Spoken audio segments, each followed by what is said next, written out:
importante. Aquí me estaba contando el doctor Héctor Ortega que nuestro testimonio de Óscar Gómez es un paciente trasplantado. El trasplante de pulmón es una de las opciones para la fibrosis quística, que es el tema que vamos a tratar hoy. Doctor Héctor, bienvenido. Muchas gracias, Olga. Sí, en pacientes que tienen enfermedad muy avanzada, en la cual ya no hay opción de tratamiento que pueda modificar el curso de la enfermedad, el trasplante es una opción. De hecho, hoy en día en el mundo la fibrosis quística es la tercera causa de trasplante. De pulmón. Y Cardiovid, saliéndonos un poco del tema, pero va de la mano, es una institución pionera en el tema de trasplante de pulmón aquí en nuestro medio, ¿verdad? En pulmón, claro, es la primera que empezó trasplante de pulmón, es la que más experiencia tiene en todo el país. Ajá. Nosotros tenemos trasplantes de 1997.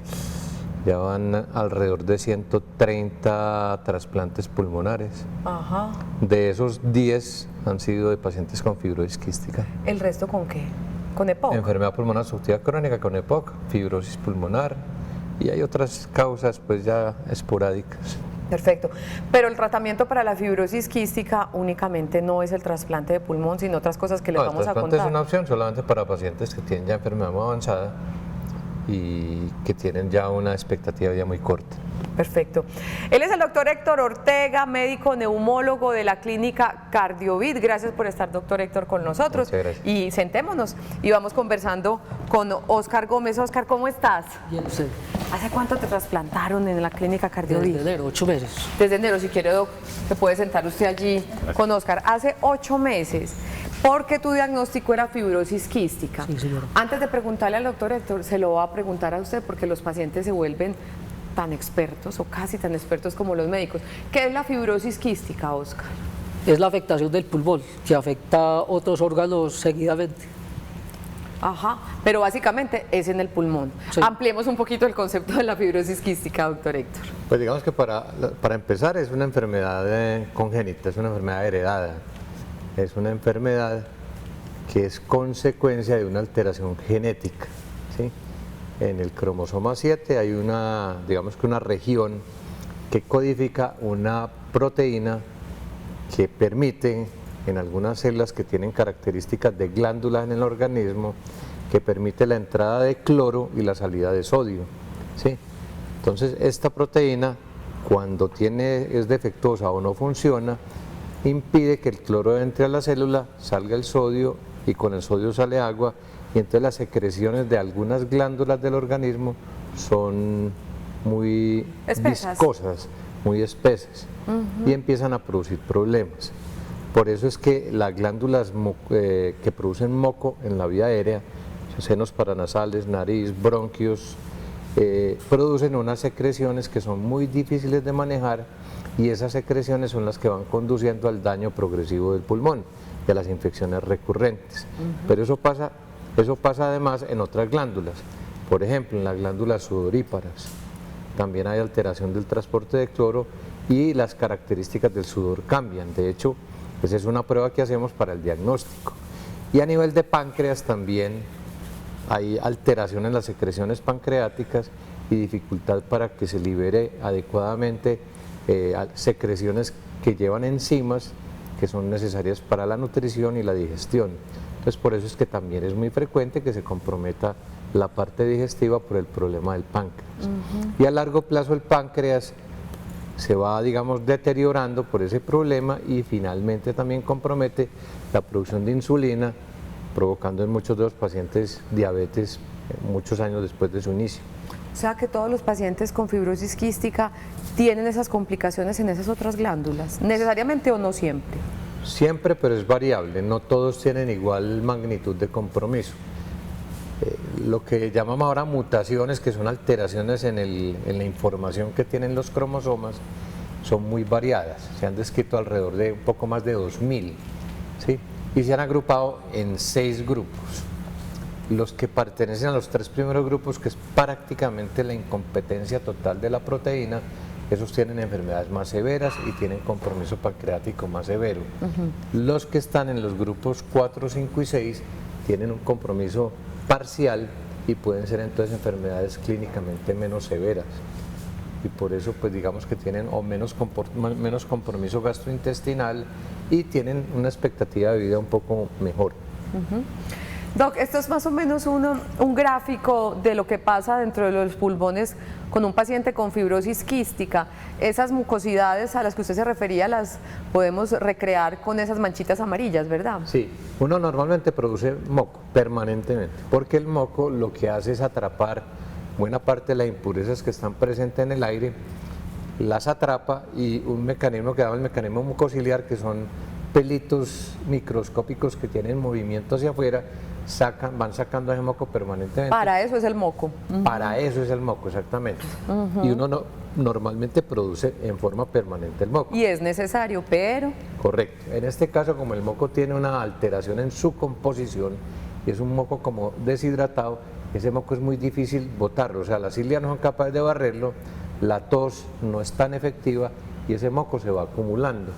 La acumulación de ese moco aumenta la presión en el interior de la vía aérea y puede ir provocando dilataciones o lo que llamamos bronquiectasias, sumado al efecto de las infecciones recurrentes, porque ese moco es un caldo de cultivo para las bacterias, ¿sí?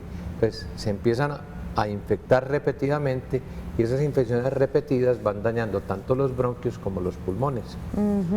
Oscar, ¿cómo fue tu historia? ¿A qué edad te comenzaron los síntomas? ¿Qué pasó en tu vida en materia de salud respiratoria para llegar al diagnóstico de la fibrosis? Bueno, los síntomas desde muy pequeño, pero el diagnóstico me lo dieron exactamente a los 14 años. ¿Qué síntomas tenían? Para que vamos por pasitos. ¿Qué síntomas presentabas? Gripa constante y mucha neumonía. Ajá. Eso fue lo que certificó que yo tenía la fibrosis. Gripa y neumonía a repetición. Sí. Listo. Ese es uno de los síntomas, doctor. Sí, entonces como es una enfermedad congénita, esto se empieza a manifestar desde muy temprana edad. Y yo diría que la clave y de pronto lo que ha mejorado el pronóstico de los pacientes con fibrosis quística es que cada vez se hace el diagnóstico más temprano.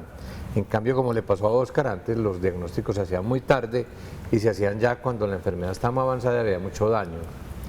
Entonces, se debe sospechar. La primera cosa que uno debe tener en cuenta es que es muy frecuente que niños con fibrosis quística hagan obstrucciones intestinales recién nacidos, lo que los pediatras llaman ilio meconial. Todo paciente, todo niño que presente eso debe ser sospechado de una vez como fibrosis quística. Y eso ni se lo decimos a los papás. ¿Cuáles son los síntomas? ¿Los pediatras o el médico es el que se encarga Claro. de mirar eso? Y es el pediatra el que tiene que caer en cuenta que si hace una obstrucción intestinal o un ilio meconial, eso puede ser la primera manifestación de una fibrosis quística.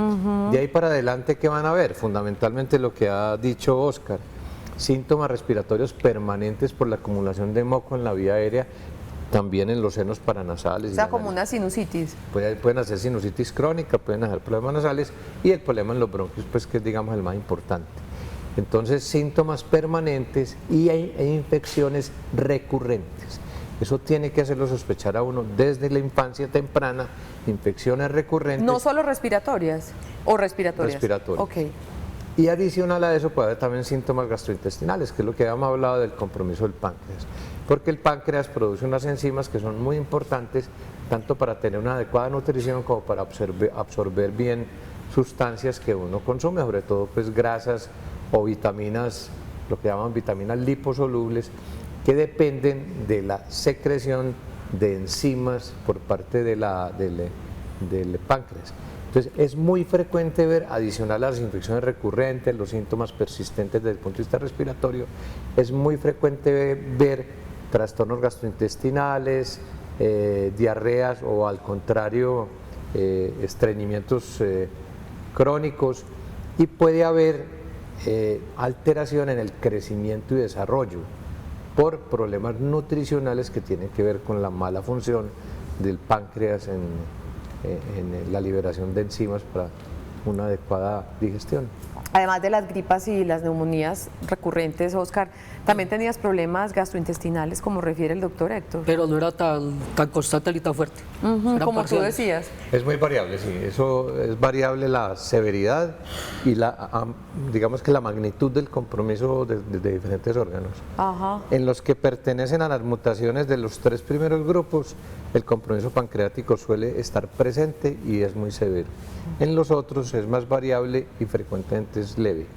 ¿Tuviste una infancia entonces un poquito más encerradito en la casa? ¿Tuviste como limitantes en tu vida de chiquito con relación pues a tu salud, Oscar? No, porque la enfermedad no me atacó tan fuerte. Fue muy parcial, la infancia mía fue totalmente normal, con deporte, estudio, inclusive hasta la universidad y el trabajo. Pero ya llegó un tiempo donde ya atacó más fuerte. 14 años, ¿cómo te diagnostican? Yo no sé si ha cambiado. ¿Cuántos años tienes tú, Oscar? 34. ¿Cómo se diagnosticaba la fibrosis quística en ese momento? ¿Qué te hicieron? ¿Qué exámenes te Una hicieron? prueba de sudor. Ah, ahorita vamos a hablar de eso. Listo, llegan, te diagnostican la fibrosis quística y cómo te trataron, cuál era el tratamiento y qué recomendaciones te daban en tu estilo de vida. El tratamiento fue con neumólogo, que empezamos en el San Vicente de Paúl, y con un gastroenterólogo. Y de ahí en adelante con una dieta muy estricta, mucho deporte. Diagnóstico de la fibrosis quística, doctor Ortega. ¿En la edad de él, cuando se lo diagnosticaron, hasta ahora ha cambiado mucho o es el mismo proceso? Lo que yo creo que ha cambiado y es lo más importante es que los médicos hemos aprendido de la enfermedad y hemos aprendido a sospecharla, porque lo deseable no es que se haga el diagnóstico a los 14 años. A Oscar le fue bien porque seguramente tiene una forma menos severa que otros pacientes. Entonces, mientras más temprano le identifique uno, mejores resultados obtiene a largo plazo. Tanto es así que la sobrevida de los pacientes con fibrosis quística se ha incrementado mucho y buena parte tiene que ver no tanto con el tratamiento, sino con la modalidad de tratamiento, sino con el diagnóstico más temprano, ¿cierto? Entonces, digamos que los médicos tenemos que estar sensibilizados para identificarlo tempranamente. La prueba que más se hace y se sigue haciendo es la prueba de sudor. Yo les había dicho ahora que como la alteración es una proteína que controla el transporte de cloro, entonces lo que se hace es en el sudor, porque eso es una glándula exocrina, pues también está afectada por la enfermedad, en el sudor se mide el cloro, la concentración de cloro, y lo que pasa en las personas que tienen fibrosis quística es que tienen un incremento significativo del cloro, pues ese nivel nos sirve para el diagnóstico de la enfermedad. Por eso, de alguna manera, por ejemplo, una manera como la sospechaban antes es que las lágrimas o el sudor fuera más salado. El sabor es mucho más salado porque tiene más... Que los padres a veces al besar a sus hijos se daban cuenta. Exactamente. Es demasiado salado el sudor de mi hijo. Y eso está indicando que los niveles de cloro son mucho más elevados. Ajá. Se puede hacer hoy en día también el estudio buscando las mutaciones genéticas. Hoy en día las mutaciones genéticas permiten no solamente el diagnóstico, sino que hacia donde va, digamos, la investigación, va a permitir elegir diferentes opciones de tratamiento específicamente con relación al tipo de mutación que tienen. Digamos que esos son los dos métodos diagnósticos que más se hacen y hay otras posibilidades, pero digamos que esos son los dos y la parte clínica. Perfecto. Nuestra línea WhatsApp está abierta para nuestros televidentes, es el 305-316-6560. Hoy, de la mano de los especialistas en neumología de Cardiovid, estamos hablando de fibrosis quística con Héctor Ortega, médico neumólogo, y con Oscar Gómez, un paciente trasplantado de pulmón que tuvo esa bendición. Y ahorita nos va a contar cómo es su vida hoy en día, que me imagino que ha mejorado muchísimo gracias a ese trasplante. Mientras llegan sus inquietudes, vamos con esta pregunta, veamos. Hola, mi nombre es Omar. Además de los factores hereditarios, ¿existen otros factores de riesgo para la fibrosis quística? El único asunto que la causa es lo genético, nacer con ella, o se puede producir por otras cosas medioambientales. Es relacionada con la alteración genética que altera la función de esa proteína específica que se ha denominado incluso proteína transportadora de fibrosis quística. Ajá, o sea, necesariamente un hijo de una persona con fibrosis quística la va a heredar. No necesariamente. La forma como se hereda es lo que nosotros los médicos llamamos autosómica, porque está en el cromosoma 7, que no es uno de los cromosomas sexuales, digamos. Y es, fuera de autosómica, es recesiva, o sea, tiene que haber aporte de ambos padres simultáneamente con el gen, con la alteración de ese gen. Entiendo. Para que se dé. Si usted, por ejemplo, tiene un padre que tiene ese rasgo genético y el otro no le van a salir hijos enfermos, pero sí le pueden salir hijos que van a llevar esa mutación y que en un momento dado, si se casan o tienen hijos con otra persona que tenga la mutación, también puede producir hijos con la enfermedad. ¿Y esa mutación es qué tan prevalente es? ¿Qué tanto sucede? Bueno, la fibrosis quística es una enfermedad fundamentalmente o más frecuente en caucásicos, en gente de raza blanca. Por eso en Norteamérica, por ejemplo, es la enfermedad congénita más frecuente que ellos tienen. ¿Verdad? En otros grupos étnicos es menos frecuente. En la raza caucásica se calcula que hay un caso por cada 3.500 nacidos vivos. Que eso no es una enfermedad rara, la hace como... La hace una enfermedad Sí, es una relativamente enfermedad. frecuente, por eso es que en Norteamérica es una prioridad de salud pública en este momento la investigación en nuevas terapias para fibrosis quística. Ok. En hispanos, que ahí podríamos estar nosotros, la incidencia puede ser de un caso en 8.000 nacidos vivos. Y en personas de raza negra orientales es mucho menos frecuente. Y este está dentro de los latinos. Don Oscar, sigamos, dígame. No, hay una cosa interesante y es que yo creo que Antioquia es tal vez el departamento que más casos reportados tiene en Colombia. Y hay un área bien identificada en la cual se concentran la mayoría, que es el oriente antioqueño. Entonces uno ve muchas Porque allá hubo personas- mucha mutación y mutación con mutación, y etcétera, y si etcétera. tú miras el fenotipo de los del oriente antioqueño, hay mucha persona de piel muy blanca, ojos claros. Sí, muchos. Sí. Entonces tiene con lo caucásico, se Ajá. relaciona con lo caucásico. ¿Cómo empezó tu tratamiento? Antes del trasplante de pulmón que me recuerdas, ¿fue hace cuánto te hicieron El tratamiento, el trasplante, en enero. En enero me habías dicho. Desde esa edad de 14 años que te diagnosticaron hasta el trasplante, ¿cómo era tu vida? ¿Cómo era tu tratamiento? El tratamiento con puras enzimas pancreáticas, una dieta muy regular, mucho deporte, pero de resto todo normal. O sea, no había mayor cambio en el tratamiento. Entonces, deporte, vida saludable, una alimentación Sana. muy sana. ¿Y qué es eso de enzimas pancreáticas, Doc? Es reemplazar lo que no está Funcionando produciendo bien el páncreas para evitar los trastornos digestivos relacionados con la insuficiencia del páncreas. Ajá. Hasta ahí mantuviste tu diagnóstico. ¿Y por qué llegan al punto del trasplante de pulmón, Oscar? Porque ya llega un punto donde la enfermedad no responde a los medicamentos normales y lo que ya se vuelve más agresivo.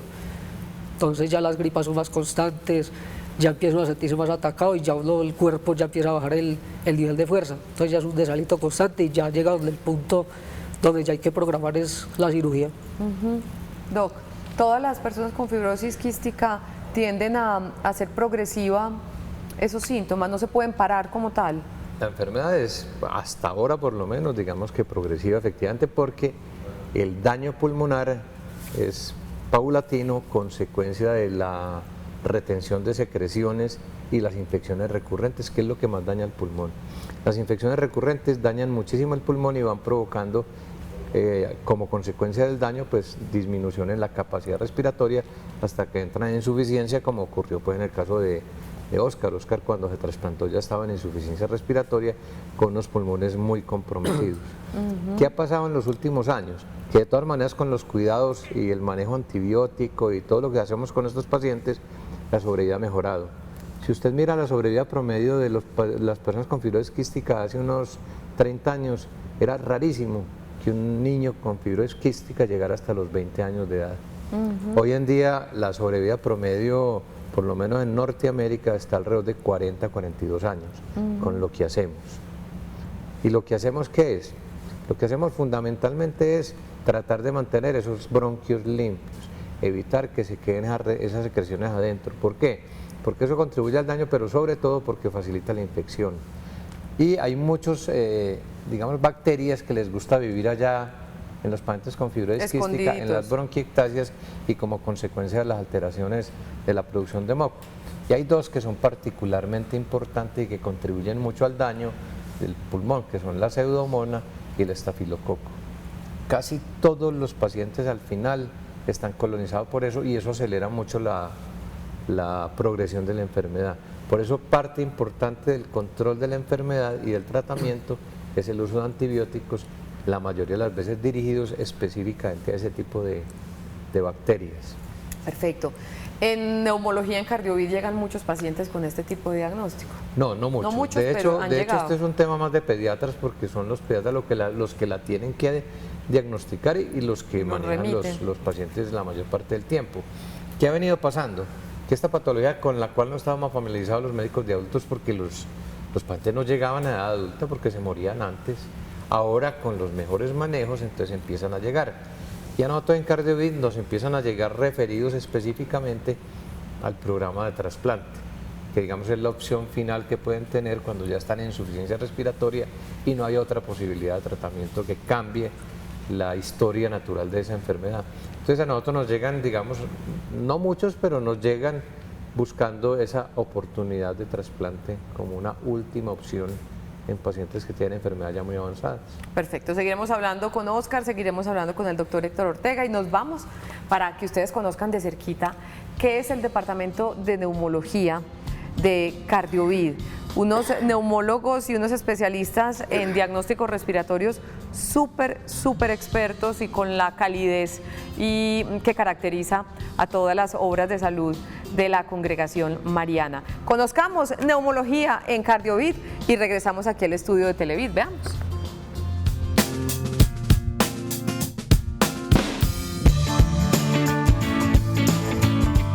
El servicio de neumología de la Clínica Cardiovid es un servicio que nació en la década de los 90 y ha ido creciendo con el tiempo. Actualmente lo conformamos 5 neumólogos. Es un servicio supremamente completo. Tenemos el laboratorio de función pulmonar donde prestamos los servicios de broncoscopia básica y broncoscopia intervencionista a cargo del doctor Felipe Campo. Hacemos todas las pruebas de función pulmonar, incluyendo volúmenes pulmonares con pletismografía, espirometría pre y postbroncodilatador, capacidad de difusión de monóxido de carbono y medición de presión inspiratoria y expiratoria máxima. También contamos con el equipo para hacer pruebas de ejercicio cardiopulmonar o ergoespirometrías que son muy importantes en pacientes cardiovasculares y respiratorios. Y tenemos otra parte del servicio que está conformado por consulta externa de neumología general. Tenemos un programa constituido de hipertensión pulmonar, que es el único de la ciudad, y el programa de trasplante pulmonar. El primer trasplante de pulmón en Colombia se hizo acá en la Cardiovid y somos el único centro trasplantador en Antioquia de trasplantes de pulmón. También tenemos pues el servicio de hospitalización de neumología de alta complejidad. Manejamos entidades y patologías muy severas, enfermedades huérfanas entre ellos, y digamos que contamos con un servicio muy completo en el cual les podemos prestar pues todas las necesidades a los pacientes con patologías respiratorias. Doña María, entonces le va a tapar la nariz con esta pincita y usted va a respirar solamente por la boca. Tome grande, bote lento, bote, eso, siga botando, hasta que sienta que no hay nada más que botar. Estamos ubicados en la sede de Robledo y también tenemos consulta externa en la sede de Ciudad del Río. El servicio de neumología de la Clínica Cardiovid es un servicio muy completo, no solamente por la complejidad de las enfermedades que manejamos, sino por la calidad humana de los profesionales que hacen parte de él.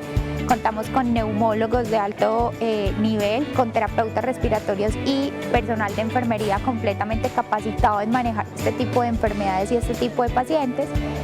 Lo hacemos con un alto nivel de excelencia y por eso los invitamos a que si en algún momento necesitan atención de enfermedades respiratorias, pues bienvenidos siempre con los brazos abiertos aquí en la Clínica Cardiovid.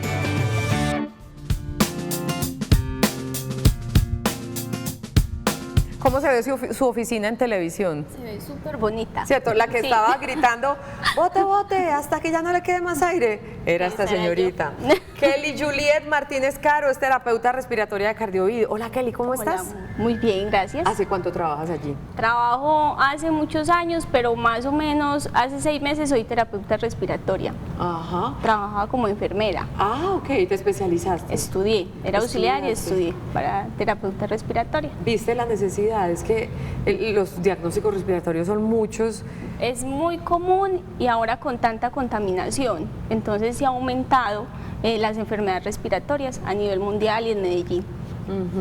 Fibrosis quística, ¿te ha tocado acompañar a algún paciente con este diagnóstico? Sí, me ha tocado acompañar a pacientes con fibrosis quística, pero más que todo en la parte como Oscar, ¿cierto?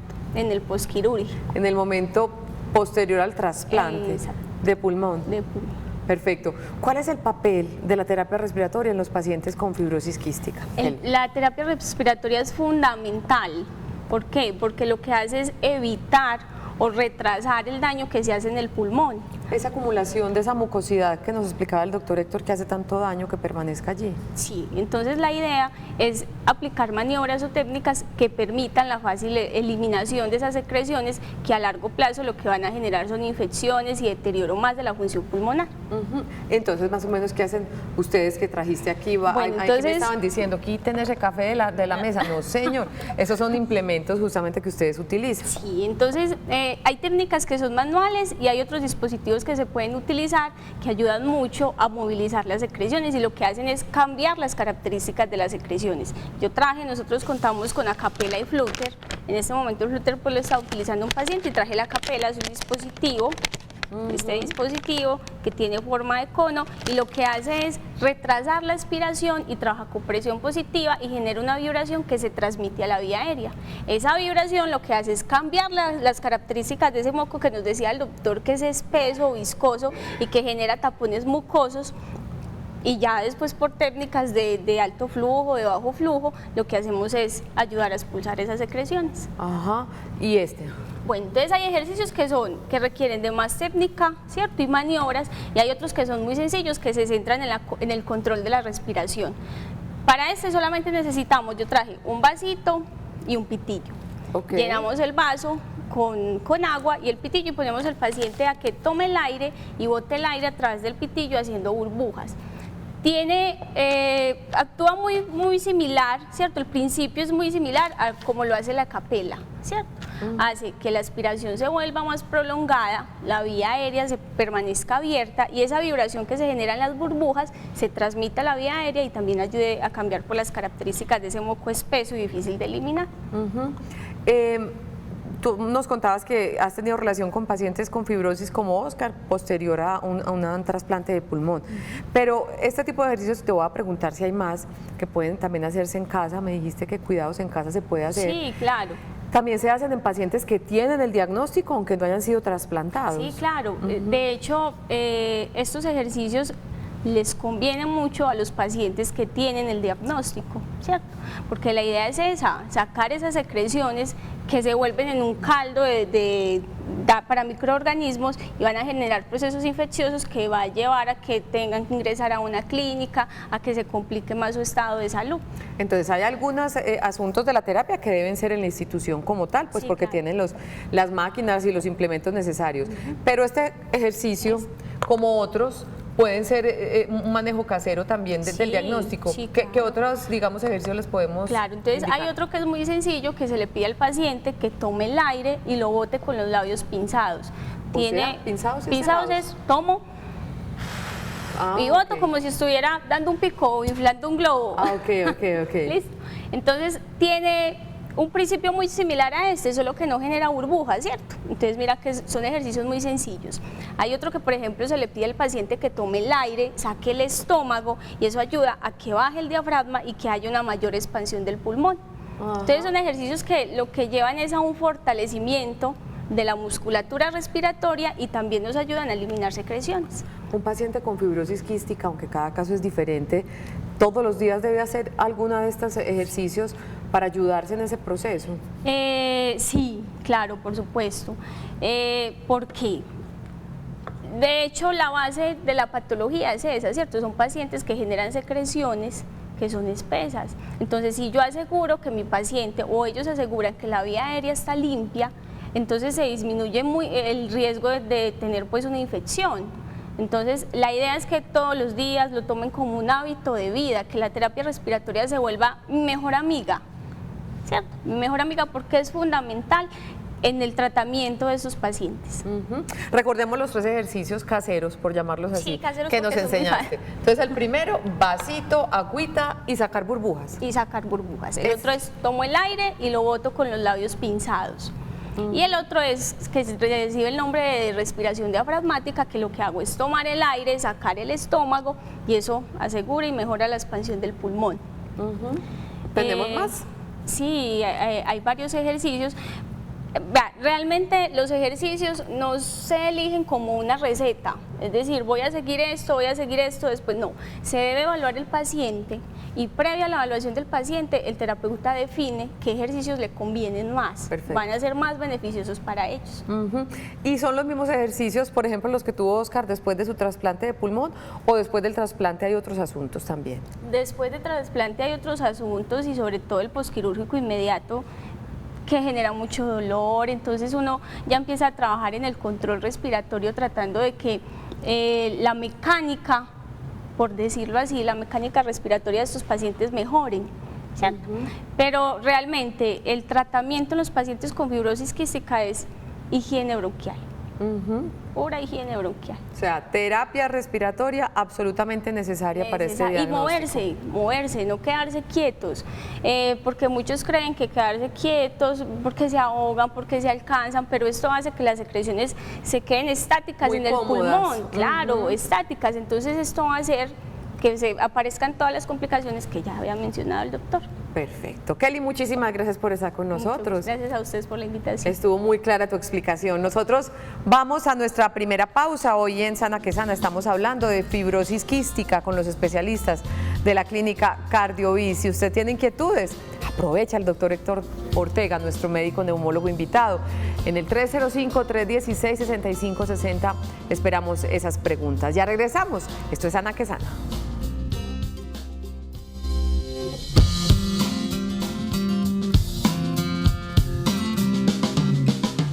Nuestro tema de hoy en Sana que Sana es la fibrosis quística. Síntomas de este diagnóstico: silbido al respirar, tos permanente con mucosidad, infecciones pulmonares recurrentes, intolerancia al ejercicio, falta de aliento. Seguimos hablando con el doctor Héctor Ortega, médico neumólogo, y también con Oscar Gómez, paciente trasplantado. ¿Cómo le fue en ese trasplante, Oscar? ¿Una cirugía de cuántas horas? 8 horas se duró la vida. Y yo le preguntaba al doctor Héctor, ¿y los médicos no descansan, no se sientan, no comen? O sea, están 6, 8 horas continuamente haciendo lo que tienen que hacer. Dios santo, admirable. ¿Y cómo ha sido tu vida después de ese trasplante de pulmón que, como bien explicaba el doctor Ortega, digamos que es ya la última alternativa para una persona que está ya bastante mal con el diagnóstico? Se puede decir que uno vuelve a vivir por segunda vez, vuelve a nacer, porque el cambio es total. Porque pasar de uno estar totalmente inhabilitado para hacer algo a volver a hacer todo completamente normal, el cambio es total. ¿Y así está siendo tu vida ahora? Sí. ¿A qué te dedicas vos, Oscar? En este momento todavía pues incapacitado, pero estoy yendo constantemente al gimnasio, en terapia respiratoria, que es lo que le van a uno después de la cirugía, que son 30 sesiones. La dieta estricta, los medicamentos del trasplante tienen que ser muy estrictos para que el trasplante no vaya a dar rechazo. ¿Sí te los están dando, la EPS? Sí, claro. Ay, bueno, porque a veces esos trasplantes exitosos no les va bien, tristemente, por este sistema de salud tan complicado. La actividad física es supremamente importante. Te mandan, Claro. pero te dicen específicamente qué es lo que debes hacer según tu necesidad. Al principio sí, pero ya después de que uno cumple un ciclo, ya uno hace libremente cualquier ejercicio, desde que sea capaz. Ajá. Y por ejemplo, ¿a vos qué te gusta hacer? Pesitas, cardio. De todo, porque yo soy muy hiperactivo. Ay, tan bello, qué tan rico. El deporte definitivamente es básico, Doc, en el post-quirúrgico de un trasplante de pulmón y para un paciente con fibrosis. Es muy importante en la vida, pues Pero eso es, para un hábito, todos. eso es un hábito de vida sano. Pero en ellos, claro, entre otras cosas porque llegan muy comprometidos al momento del trasplante, hay que recuperar masa muscular, recuperar resistencia cardiovascular, de manera que eso es fundamental. Por eso todos salen después del trasplante a terapias de rehabilitación pulmonar, en la que buscamos pues ese reacondicionamiento, fortalecimiento. Ajá. De los ejercicios que nos describió ahorita Kelly en la entrevista a Oscar, ¿tú haces todas esas cosas o qué otros asuntos haces en tu terapia respiratoria? De los ejercicios que explicó Kelly, los hice todos, pero antes del trasplante. Ah, Y ok. después no los hacía, sino que me hacían otros ejercicios que son necesarios para uno poder despegar el pulmón que le han puesto a uno nuevamente. Ajá. Claro, eso es uno de los cambios, es que ya la terapia de higiene bronquial, digamos, no es no tiene la importancia que tiene cuando tienen la enfermedad. Total, porque ya tiene su pulmón limpio, ¿no? Claro, y tiene un epitelio que es capaz de manejar las secreciones adecuadamente, con una tos que es efectiva, en fin, cambia completamente el panorama. Lo que busca la terapia respiratoria post-trasplante de pulmón es que se acondicione a esos nuevos pulmoncitos y Claro, a respirar hacemos más bien. terapia de rehabilitación, reacondicionamiento, fortalecimiento, mejorar la parte cardiovascular, mejorar la parte muscular, ¿sí? Es básicamente dirigida a eso. ¿Debiste esperar mucho para tu trasplante de pulmón o cómo fue ese proceso, Oscar? Pues a ver, al principio muy duro porque yo casi no tomo la decisión.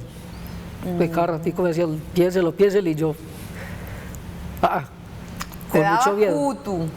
cutu peta. Claro, mucho miedo, porque es la cirugía donde le dicen a uno prácticamente un 50% de que sí, de que no. Todo la piensa mucho, pero ya cuando uno ve lo último, se decide uno a lo que... Dijiste que sí y gracias a Dios dijiste que sí. ¿Y cuánto se demoró eso? 3 veces. O sea, nuestros donantes de órganos están juiciosos. Todo paciente con fibrosis quística que requiere trasplante de pulmón encuentra fácil ese pulmón, o no siempre, o este fue muy afortunado. No, Oscar, le fue bastante bien. Es muy variable la disponibilidad de órganos. Tenemos limitación, a pesar de que Antioquia pues obviamente es líder en cultura de donación en Colombia, pero tenemos dificultades. Y a veces con ellos, porque son de pronto de talla muy pequeña, muy delgados, encontrar el donante adecuado puede ser también difícil. Pero nosotros tenemos en estos tantos tiempos de espera que están alrededor de 3 a 6 meses en promedio. Y eso es un promedio normal, pues con relación al país en general. Eso es lo que normalmente se demora en llegar un órgano Pues para no, quien lo quisiéramos requiere. que fuera más corto. Claro. Quisiéramos que fuera más corto, pero es bueno, es un problema mundial y con pulmón es más difícil, ¿cierto? Porque los donantes multiórganos, digamos que para otros órganos es mucho más fácil conseguir que para pulmón. El pulmón es más exigente y la posibilidad de encontrar un pulmón en muy buena condición es más difícil. Entonces, donantes potenciales para otros órganos frecuentemente no sirven para pulmón. Perfecto. Respirar de por sí ya es mucho más fácil para ti, o sea, has Claro. podido, o sea, en la vida cotidiana, descríbenos un paciente con fibrosis quística al punto que tú la tenías, estabas casi que discapacitado, quietecito y muy limitado en tus actividades, así era. Sí. Es que es prácticamente como pretender respirar bajo el agua, no lo puede. Es complicado, Dios santo, Sí. y hoy estás respirando normal. tan bueno. Se nota que a uno se le vuelve un paisaje toda la funcionalidad de este organismo. Respirar con tranquilidad es una delicia, ¿verdad? Total. Qué maravilla, me alegro mucho. Ya seguiremos hablando con nuestros invitados de hoy. Hoy en nuestra emisión tenemos sección Noticias Sana que Sana. Muy bien, y antes de despedirnos, esta pregunta para el doctor Héctor Ortega. Yo soy paciente con VIH positivo, tengo una bronquiectasia e hipertensión pulmonar severa. ¿Yo sería apto para un trasplante pese a ser cero positivo? Un abrazo para ti. Pues digamos que podría ser potencial candidato, habría que evaluarlo. Lo que sí es claro es que su condición de VIH positivo no contraindica el trasplante. O sea que eso está clarísimo. Sí. Perfecto, entonces tienes que consultar, buscar la asesoría, en Cardiovid con seguridad te la pueden dar y ahí encuentras pues como una respuesta más clara de acuerdo a tu caso. Vamos despidiendo Sana que Sana, dándole las gracias a Oscar Gómez, este paciente en enero trasplantado de pulmón debido a su condición avanzada de fibrosis quística. Mensajito final para nuestros televidentes, Oscar. Mensaje, que el que tenga el problema, que sea positivo. Y primero que todo, que tenga en cuenta siempre a Dios. Ah, tan divino. Si no, Perfecto, no hay Dios nada que hacer. primero y energía positiva y fe para salir adelante como tú. y ver los médicos. Ave María, ahí está. Y el doctor Héctor. No, yo creo que el mensaje es que hay que tomar medidas para hacer diagnóstico temprano de la enfermedad. Obviamente eso depende en buena medida de los médicos, pero es importante promover el diagnóstico temprano porque eso modifica la evolución y el pronóstico. En segundo lugar, que cada vez mejoramos más en el manejo de los pacientes con fibrosis quística, ha mejorado la calidad y ha mejorado la sobrevida. En este momento hay una gran cantidad de investigación alrededor del tema, entre otras cosas por lo que decíamos que en Norteamérica, que tiene una capacidad grande de investigación, es la enfermedad congénita más frecuente y por lo tanto se ha convertido prácticamente en una causa política en Estados Unidos y Canadá para avanzar en nuevas investigaciones. De hecho ya empiezan a aparecer nuevos medicamentos que actúan específicamente sobre el problema fundamental de la enfermedad, porque hasta ahora lo que hemos hecho nosotros es básicamente mejorar la higiene bronquial, modificar las características del moco para que sea más fácilmente expectorado, mejorar los tratamientos antibióticos, pero tratamiento específico frente a la enfermedad no hemos hecho hasta ahora, pero ya empiezan a aparecer nuevos medicamentos que probablemente van a cambiar la historia de la enfermedad. Esa es una conclusión esperanzadora. El doctor Héctor Ortega, médico neumólogo de Cardiovid, qué rico haberlo tenido nuevamente por aquí. Muchas gracias. Nosotros nos despedimos, los esperamos para que el próximo martes nos acompañen. Vamos a hablar de sarcopenia, pérdida de masa muscular, prevención y también tratamiento para estos pacientes. Nos vemos, feliz fin de semana para todos. Chao.